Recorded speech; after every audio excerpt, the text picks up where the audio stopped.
Hi everybody, it's Win and welcome to another video by the Entropy System. I'm taking a stab at a real complicated subject today, which is what does it feel like to split? Last October, our system split twice.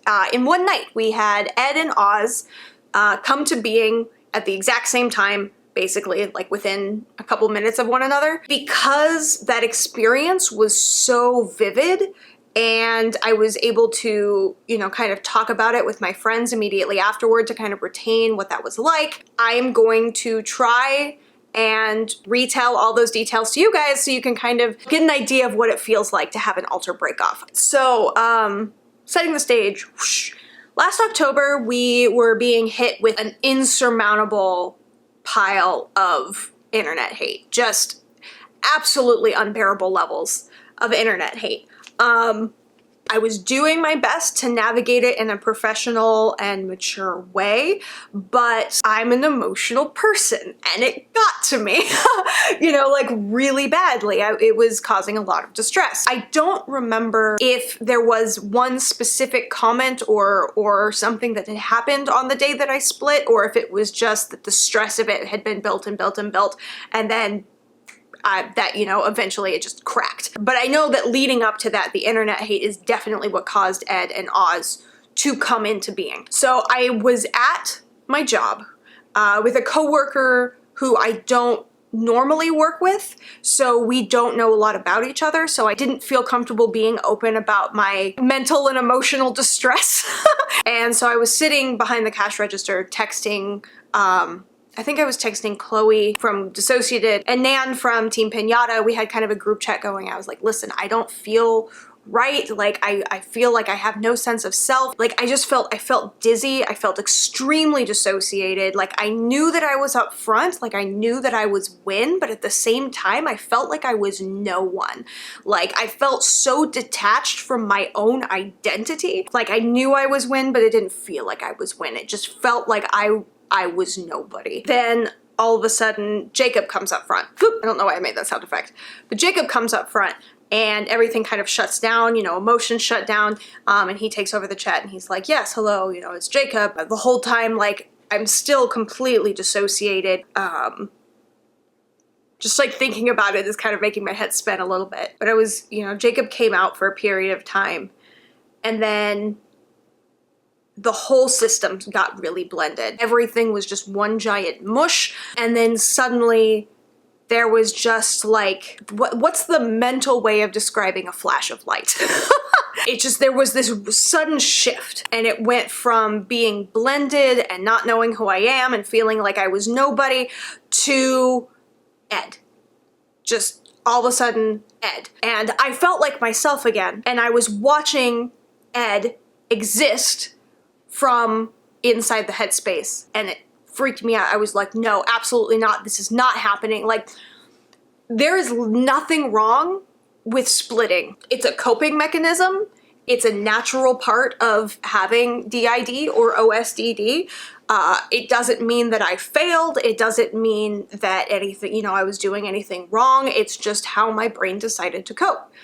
But I was still hardcore judging myself, like, no, splitting is bad, this can't be happening, I can't, like, this is real, this is not real, this is just stress. I'm just imagining things, I'm imagining that I'm a character from Gotham because I'm super stressed. But Ed just starts going around and he started doing, like, cleaning things around the store. It was near closing time.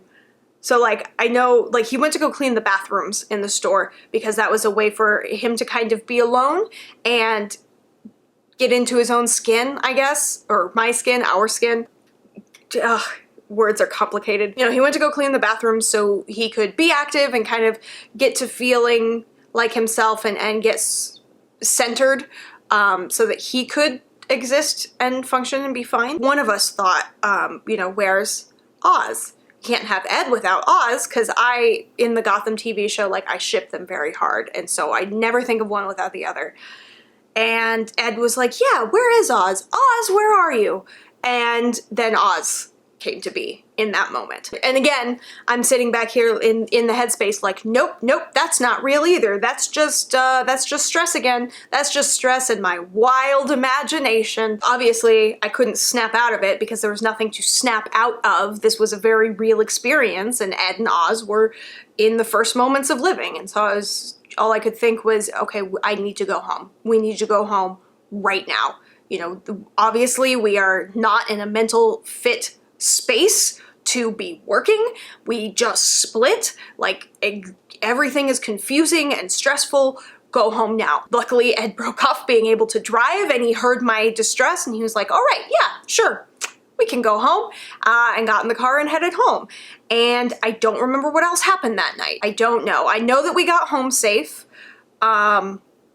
And the next couple days are very much a blur. Ed definitely seemed to feel very comfortable existing very, very quickly. He came in understanding that he was a fictive, that he was based off a character, but he wasn't actually connected to the life of that character, that it was like, that's just how he was designed. He knew, he was fully aware of the whole system. Oh yeah, I do remember another thing that happened that night is the island turned into a city. Our headspace. So our headspace used to be this island that was walled by mountains and had this nice little lagoon that we were safe and isolated. And as soon as Ed and Oz kind of settled into being that night, they were like, no, this isn't right. We need something less isolated. And all of a sudden it was like blink and the island is gone and the city is there. And again, I'm here thinking, oh, I'm imagining a city. Why can't I get to the island? It must be because of stress. But no, like legitimately, the whole inner world had just flipped, like in the blink of an eye. There was no transition. It was just like island, city.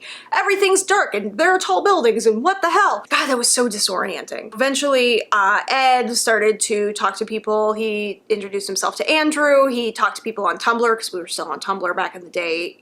There's a video of him going to an escape room with our friends Julie and Jen, and you can watch that here. So, I mean, he obviously wasted no time making connections and getting to know people and, you know, establishing himself out in this world.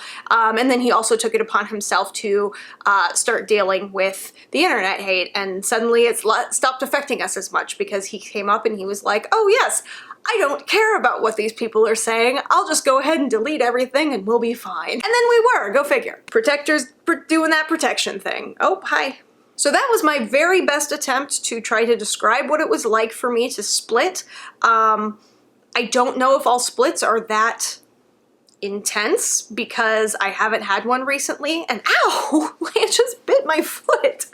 When Lido broke off, we were half asleep. We were in the process of falling asleep, and so I didn't feel as intense as when Ed and Oz happened. And I don't remember the splits of anybody else because it was before I knew that I had DID and I was completely unaware of what was happening. And for most of them, I was a child. But at the very least, I can relay the one experience. If you are a system and you've experienced a split recently, tell me about it in the comments if you feel comfortable, obviously. Like, if it's a triggering thing to talk about it, don't talk about it. But like, did it feel intense? Was it like a big drastic thing, build up like I had, or did it just sort of happen for you? I'm really interested in knowing. I've never really talked to anybody about this, so I'm really interested in knowing if, like, what other people experience when they split. So if you feel comfortable talking about that, please do share that in the comments because I'd love to hear how it is for other people. Of course, if you like my shirt, this is one of our items in our Teespring shop, Love Valuable Valid. It comes in a couple different colors. It is super comfy. I like it. I chose yellow. Light colors tend to be a little see-through, so I have to wear an undershirt under it, but that's fine. But yeah, I hope you guys all have a super wonderful day. And remember, you are loved, you are valuable, and you are valid. Take care. Bye!